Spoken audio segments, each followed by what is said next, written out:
लेकिन ये विश्वास कहाँ से आता है कि हम जो भी फैसला लेंगे, चाहे जितना कड़ा हो, चाहे जितना जोखिम वाला हो, देश की जनता उसको स्वीकार कर लेगी? वो इसलिए आता है कि इसमें कोई निजी स्वार्थ नहीं है, ना दलगत स्वार्थ है ना व्यक्तिगत स्वार्थ है।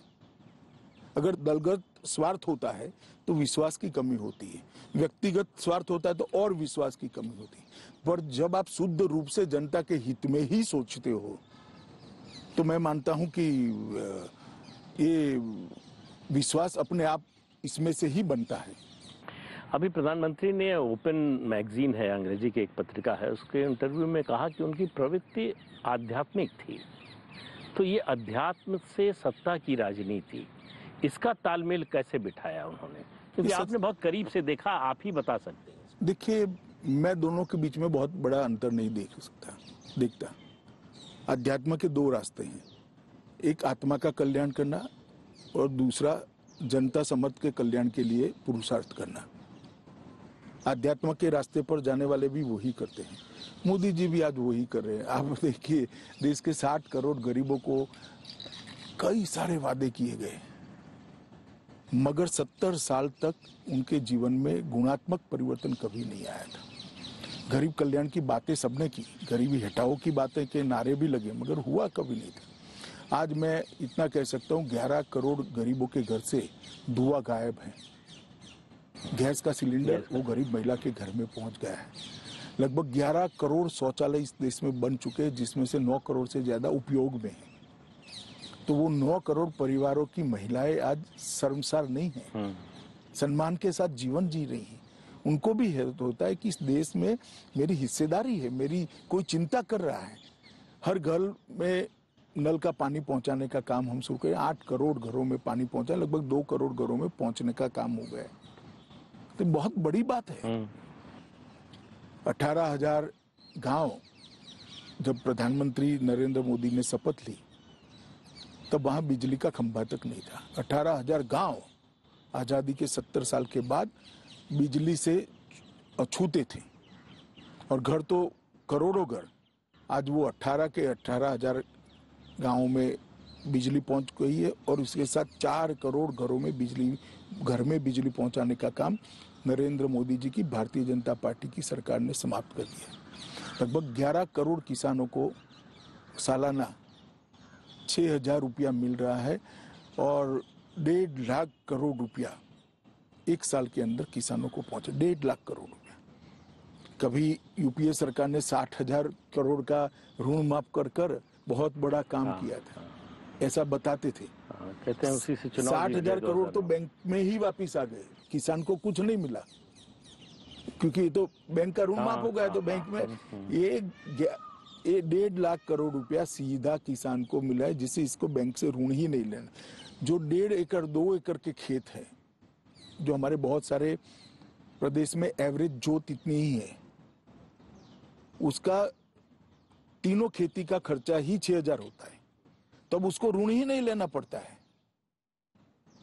ये बहुत बड़ी उपलब्धि है, इसको कोई अलग तरीके से देखता नहीं है। एक और ऋण माफ करने की पॉलिसी लाना, और दूसरी ओर किसान को ऋण न लेना पड़े ऐसी स्थिति में ले जाना। वो 60,000 करोड़ का ऋण माफ किया था आपने, 60,000 करोड़ बैंकों में आ गए।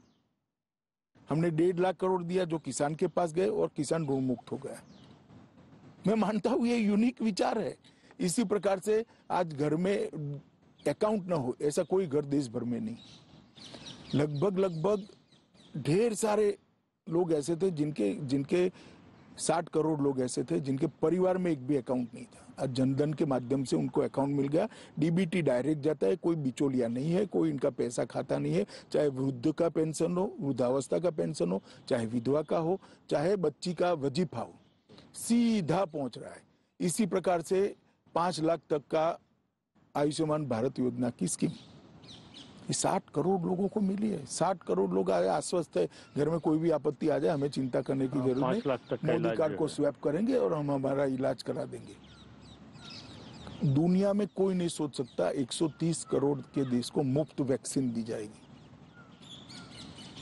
ये बाकी सारे कंपैरिजन करते हैं अंग्रेजी अखबारों में लिखकर, उनको मालूम नहीं है कि अमेरिका का आबादी उत्तर प्रदेश इतना है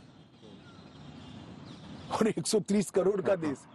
130 करोड़ लोगों को मुफ्त वैक्सीनेशन दे नहीं, बहुत vaccination का साहसी फैसला है। 43 करोड़ बैंक खाते खुल गए और 80 करोड़ लोगों को कोरोना में हमने मुफ्त राशन देने का काम किया। 80 करोड़ लोगों को 1 साल तक, 1.5 साल तक मुफ्त राशन दिया है। उसका बड़ा असर है लोगों पर। और मैं इसको असर से थोड़ा ऊपर जाकर सोचता हूँ, ये प्रधानमंत्री जी की सरकार की संवेदनशीलता है जो ये योजनाएं बनाती है।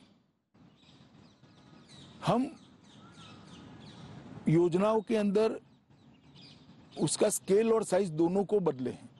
पहले होता था इतने घर बनाएंगे, अब हम कहते हैं कि सबको घर मिलेगा।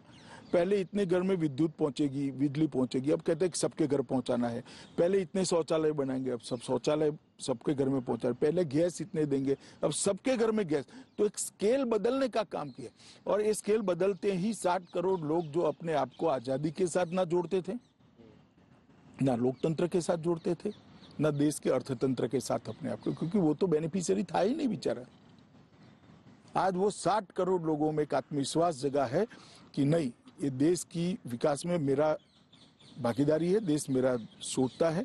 और ये 60 करोड़ लोगों की एक नई ऊर्जा देश के विकास के अंदर जुड़ी है। मैं मानता हूँ ये बहुत बड़ी बात है। लोकतंत्र का अर्थ क्या है? समविकास करना यही लोकतंत्र है। सर्वसमावेशक, सर्वस्पर्शीय विकास करना यही लोकतंत्र है और सबको देश के भले के लिए जोड़ना यही लोकतंत्र है। तो अल्टीमेटली जो क्रिटिक है वो बोलेंगे, मगर मैं मानता हूं कि उन्होंने वही रास्ते पर नरेंद्र भाई आज भी है, जो कहते हैं कि आध्यात्म के रास्ते से वापिस आकर सत्ता की राजनीति में आए। जरिया बदला है, लक्ष्य वही है।